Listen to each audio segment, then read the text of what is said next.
On August the 1st, 2008, 30 climbers from 8 international expeditions set off on their final day's ascent of K2 in northern Pakistan.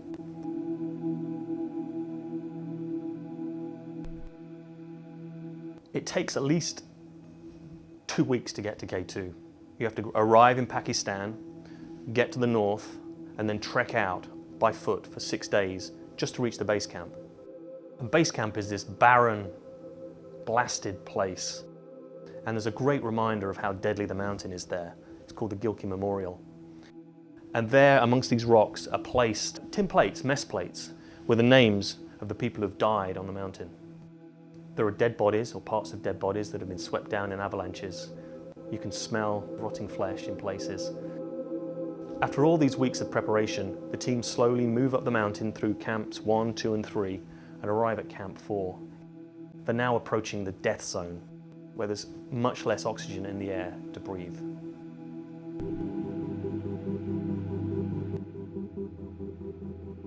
They look up, they can see the end of the shoulder, this long avenue of deep snow, and then 2 major obstacles. There's the bottleneck, and then the serac. The bottleneck is a narrow gully. At times it's almost vertical. The serac is this incredibly frightening cliff of ice, like a wave, a frozen wave about to crash over you.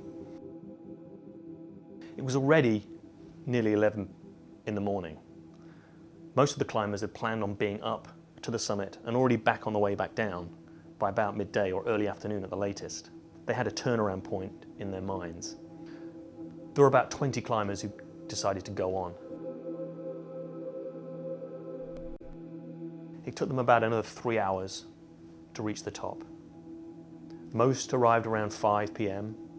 The stragglers, though, the ones that were not using bottled oxygen, arrived around 8. Despite the exhaustion, despite the fact that it was late, despite there'd been 2 deaths, there was a feeling of elation among the 18 who made it to the summit.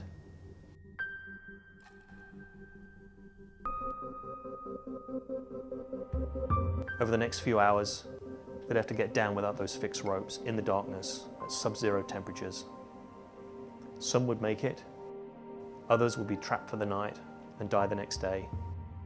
Some would get down in amazing feats of bravery.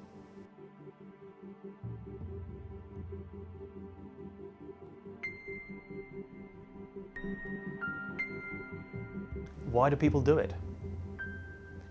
It's beautiful. It's an achievement. I think it's facing down death.